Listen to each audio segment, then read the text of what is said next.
Hey guys, M13 here. The topic of this video is why should you specifically, buy a motorcycle? This is for people that don't own one and maybe never even considered getting one. So maybe those of you that ride bikes can give this to your friends that don't.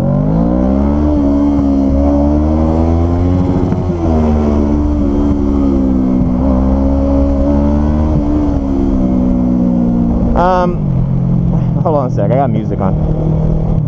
There we go. Well, you know, the main reasons for owning a motorcycle, the number one reason is mental illness. No, like the opposite of mental clarity.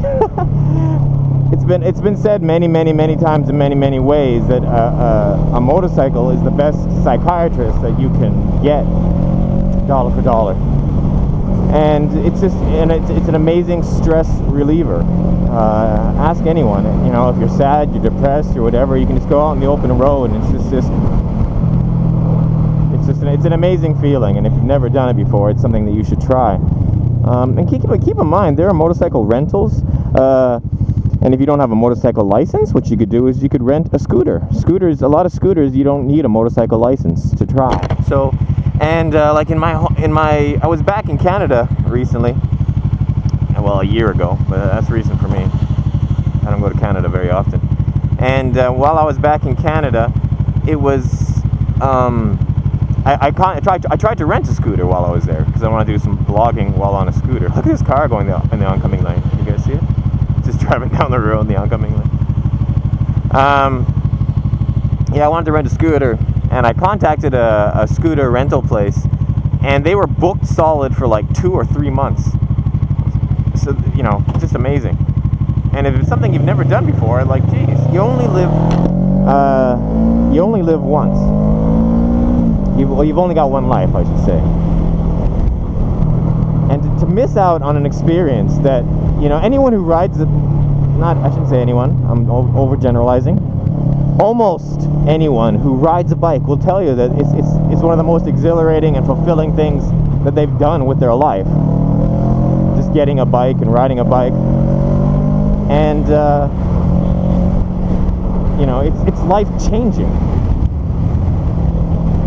And to not even try it, to not even, you know, just to not even get into it because you might think it's dangerous. That's about the only reason there is to not buy a bike, is you think it's dangerous.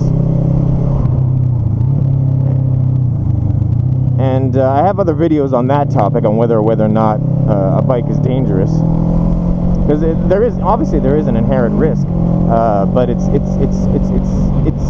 I feel that it's very exaggerated by the media.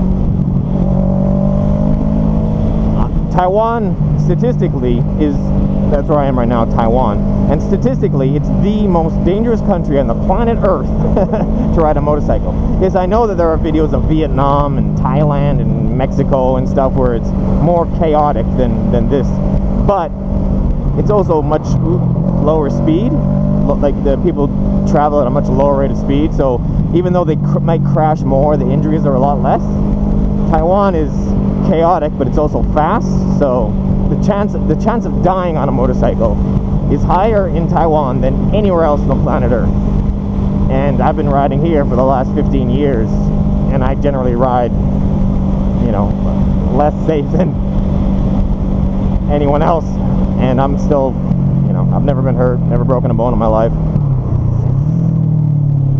So, you know, if I can live in the most dangerous country in the world and ride like an idiot, then I'm pretty sure you can ride in a safer country and then just, you know, and ride calmly, respectably, and be perfectly fine. But I got whole videos on that topic, so here's a link to one of them now. Yeah, so we have, what do we got? We got stress relief. That's what I should have said earlier instead of mental, whatever I said. We got stress relief. Then there's, you know, and then there's social factors. When you buy a motorcycle, you're also buying into a club, like a social club, a group. Once you own a motorcycle, you're automatically accepted into other motorcycle communities and groups and clubs. So you can like check your internet for like local rides, and there might be like, oh, you know, there's a motorcycle meetup this Saturday at this coffee shop or whatever, and you can just show up on your bike, and everyone will automatically just be friendly to you and talk to you and stuff. It's just like an automatic acceptance into a community. And that's one of the major reasons for buying motorcycles for some people. Which is why you got so many losers buying, like no friends that buy bikes. Just kidding. Mostly. Yeah, so there's a social aspect. And then there's a exercise and sport aspect, believe it or not. I have a bad back. You guys see that? Oh man. That's like a little motorized quad, little two-stroke quad. I'd love to get my son that thing, boy. There's the sports aspect of it. When I go for a long ride, I come back and my whole body, and I really mean my whole body, is like aching, like my legs, my back, my arms. But it's an exercise ache. And then what happens is, a couple days go by and the ache goes away, and I'm stronger than I was before. I know this to be true because if I don't ride for a long period, then my back starts to go out. Like I'll wake up some mornings and I won't be able to stand up straight, or I'll just be in pain. Or sometimes my neck will go out, where I'll just be turning my head to look at something, and then I'll get a kink in my neck that'll shoot pain down my whole body. But riding a motorcycle makes both those things go away. Fuck off. Really? Asshole.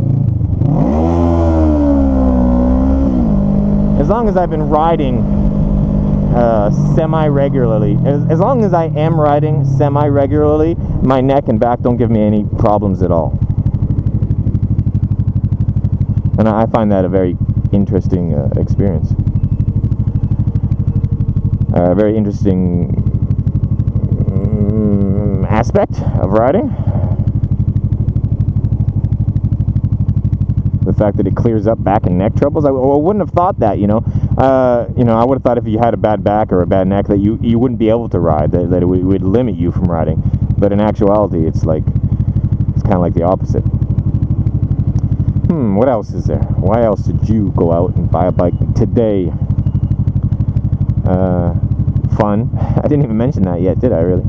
It's there's a whole thrill factor, a huge thrill factor. And it's nice knowing that you have an ability that a lot of other people don't. Well, in Taiwan, everyone rides to some degree, but if you live in America or parts of Europe, where riding is a lot more scarce, then it's something to be proud of. It's something to say, like, yeah, I ride a bike, and people are like, oh. So there's like the whole bragging rights factor. Fucking hell, people. Jeez.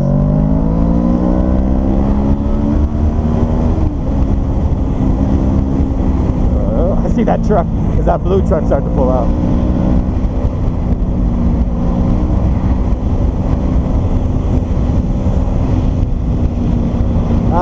There's also, well, actually, I'm not going to say that. There's a myth that like bikes are more economical because they are much better on gas than cars in general. So people say, yeah, I'm going to buy a motorcycle and save on gas. It only works if you buy a modest motorcycle. And what I mean by that is you need to buy like a smaller, like a 250 or a 150 or a 400. There's a new Kawasaki Ninja 300 coming out this year. That would also be a very economical choice. But if you're buying yourself like a sports bike or a racing bike or whatnot, the cost on tires and oil changes and other upkeep kind of like outweighs the gas savings. What you save on gas, you're going to lose on, like, especially insurance costs. Insurance is pretty high for motorcycles. But you'll have, if you're new to motorcycling, you'll have a lot more fun.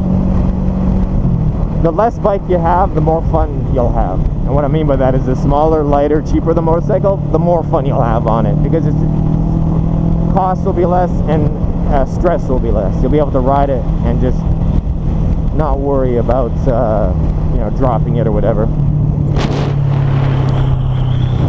or not worry as much, I should say. You're always it's never a fun thing dropping your motorcycle, but I'm just saying, if you've got a light, cheap secondhand bike and you're stopping at a red light and you and it accidentally falls on its side, you're not going to care as much as if you just buy yourself like a $15,000 racing bike.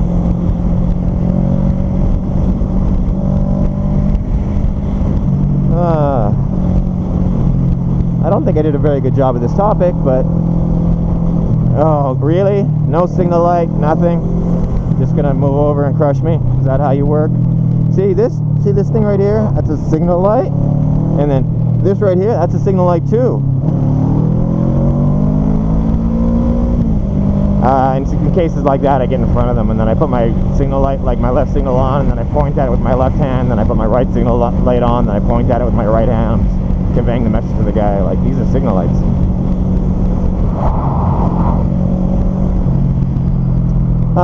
Yeah. So let's recap. Stress relief. Social factor, like bragging rights, like, yeah, I ride a bike. It'll get you laid sometimes. Not as often as you think, but it does. One time I went to a party. It was a party, and I didn't know the person throwing the party. It was like a friend of a friend of a friend's kind of party. And I showed up at the party, and I walked in the door, and I had a motorcycle helmet in my hand, and a hot chick just immediately walked up to me, and she's like, oh, you ride a bike? And I'm like, yeah. And she's like, can you take me for a ride? And I'm like, okay. So I had been at the party for about 8 seconds before leaving with a girl. It was just, yeah. But that's about the only story I have like that. So yeah, well, and I guess there's been a couple of girls at the bar, or like at the dance clubs, where they're like, oh, you ride a bike, and they see me, and then they end up, yeah, it's a few times. Not as often as you think, but it does happen. Okay, so the social stress relief, social factor, physical, like exercise, fun, thrill seeking and all that, social, as in making social community, as in making new friends and being accepted into a new group of peers. That's 5 really good reasons. There's the cops up ahead with their lights on. Anyway, so that's it. Those are my reasons.